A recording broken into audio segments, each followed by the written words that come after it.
Je ne sais pas pourquoi il me frappe. C'est peut-être sa matraque maudite qui le fait.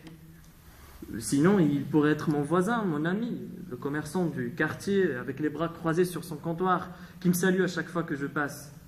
Avec toutes mes forces, je tire sa matraque maudite pour le libérer et je la jette loin, pour qu'elle laisse mon frère tranquille. Je suis fier de mon geste. Je suis finalement content qu'il soit libre. Je souris en le regardant. Et j'attends qu'il le fasse, qu'il me remercie, qu'il me prenne par sa main forte pour que je me relève et qu'on rentre ensemble. Mais non, mon frère ne fait pas ça. Au lieu de sourire, ses dents se serrent. Ses yeux brillent et me fixent par colère.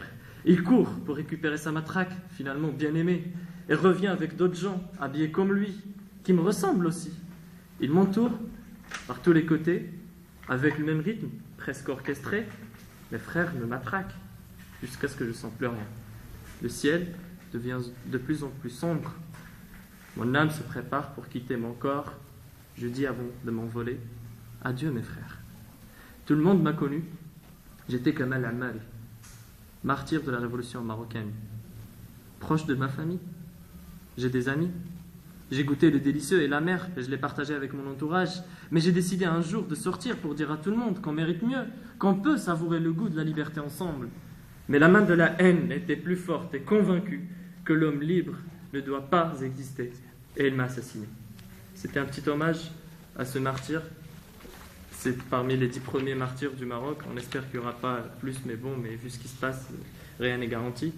Mais j'aimerais juste parler maintenant au nom du mouvement 20 février.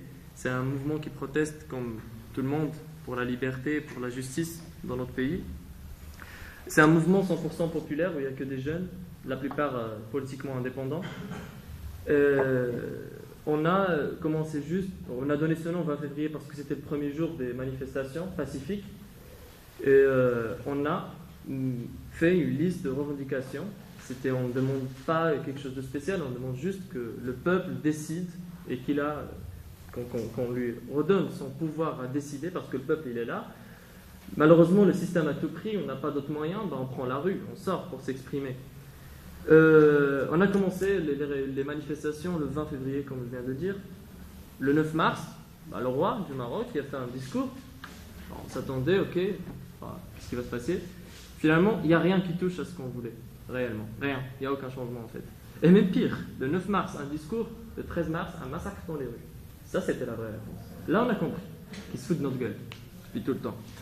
Ses ancêtres se sont foutus de nos gueules, mais là, moi je veux juste expliquer l'état d'esprit de ces gens. On a peur de rien parce que c'est bon, on a tout perdu. Moi-même, il y a des gens de ma famille qui sont maintenant des prisonniers politiques, on ne sait même pas où ils sont. Malheureusement, chaque Marocain est touché par cette machine de dictature. Mais là, on veut juste se libérer. On est prêt à tout faire. Et là, aujourd'hui, ça me rassure parce que je vois des Tunisiens, des Algériens, des Marocains, même des Français. Et j'appelle aujourd'hui, je veux faire un appel, bien sûr, avec tous mes frères et sœurs qui sont là, pour un intercollectif, pour une union. Parce que c'est ce qu'il faut.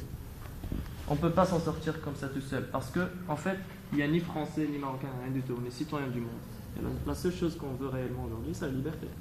Si, en Maroc, il y a une dictature, ici, il y a une dictature. Et si, vraiment, ces dictatures n'étaient pas soutenues par les dictateurs d'ici, et les dictateurs des États-Unis, ils n'allaient jamais faire ça. S'ils font ça, c'est parce qu'il y a une autorisation. Massacrez vos peuples. On ne veut plus de gens libres. On ne veut plus que ce message vienne ici. Et surtout, remarquez bien, après ce qui s'est passé en Espagne, personne ne parle de ce qui se passe en Espagne. Comme si c'était normal de tabasser des Européens. Alors que début, non, respect aux droits de l'homme et tout, aux pays arabes. Maintenant, on voit exactement la même chose, et peut-être même pire, en Espagne. Il y a des arrestations, des massacres. Le mouvement des indignés ici, moi, lorsque je vais à la Bastille, ça ressemble à une forteresse. Moi, voilà. Aujourd'hui, je viens juste de dire que je suis marocain, que je parle au nom de mon mouvement, au nom de mon pays, au nom de mon peuple qui veut se libérer. On a des revendications qui touchent, voilà, on veut des changements réels qui touchent notre quotidien, qui assurera un bon avenir aux prochaines générations.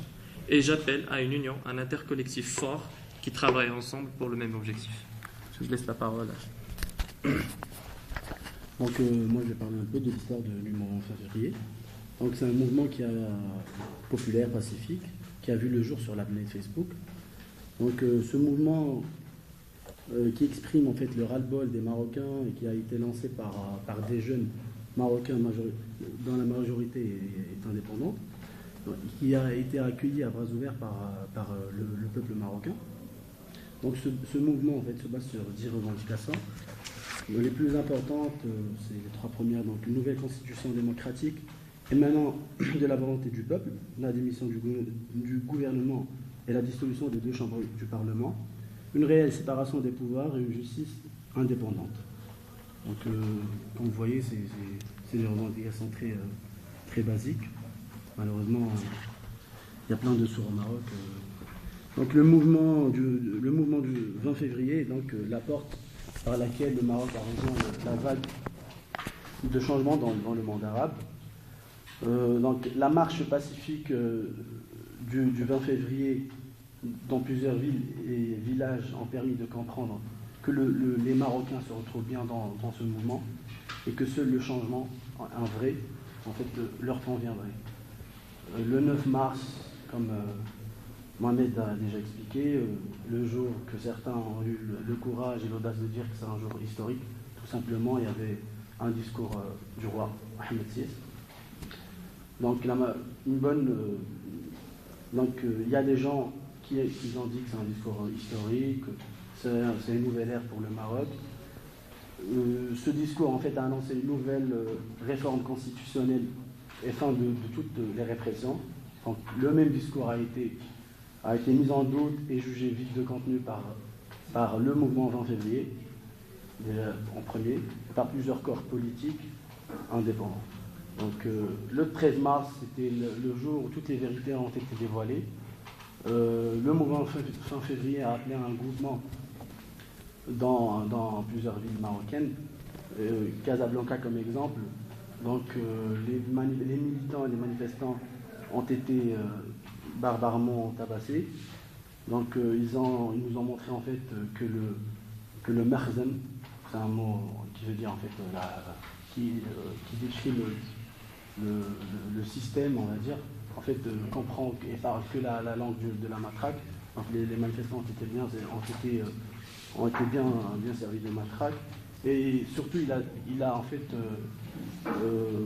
démenti le discours de roi et en fait qui appelait vraiment à un changement réel. Donc c'était vraiment, ce discours donc était vraiment juste une nouvelle tactique pour calmer les esprits. Et donc c'était la poudre aux yeux, quoi.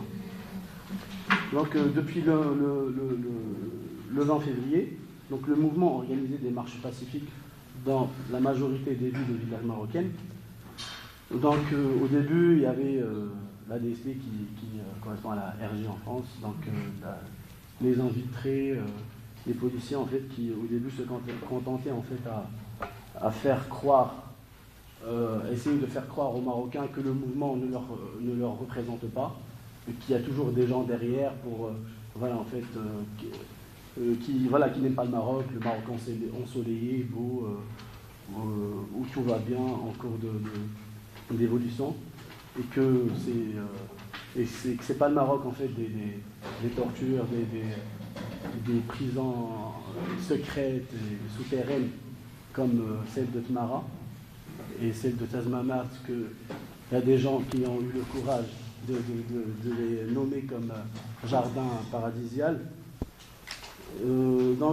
Entre-temps, au début, en fait, le mouvement organisait des marches pacifiques chaque mois, mais entre-temps, on organisait en fait des groupements pacifiques dans des villages et des villes marocains qui, malheureusement, au contraire des manifestations où la police en fait n'a pas réagi. Donc les groupements ont été en fait souvent barbairement dispersés, dont les médecins. Vous imaginez, les médecins ont été les derniers victimes. On tape des médecins alors qu'on a une crise. Donc il y a quelques semaines, en fait, plus précisément le 22 et le 29 mai, les manifestations pacifiques auxquelles le mouvement du 20 février a appelé ont été sauvagement réprimées dans tous les villages et villes, entraînant des centaines de blessés et plusieurs arrestations. Et bien sûr, la femme et l'enfant et les gens âgés ont été bien servis de matraque et ils ont eu la plus grande tarte en partie de la tarte. Et il y a même des vidéos en fait sur Internet qui ont fait vraiment le tour du monde. Et en fait, une femme avec son enfant qui est entourée de 5 policiers. Je ne sais pas si vous l'avez vu, donc qui s'était vraiment tabassé de façon un peu barbare. Voilà, donc le combat continue toujours. Le combat du 20 février, donc c'est déclaré le combat du bien contre le mal.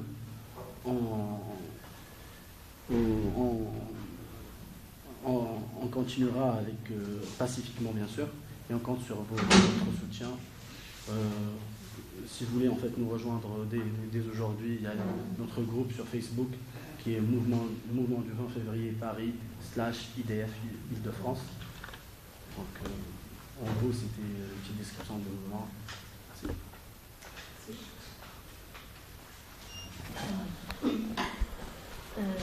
Il était prévu que je prenne la parole au nom de l'intercollectif de soutien aux luttes des peuples dans le monde arabe.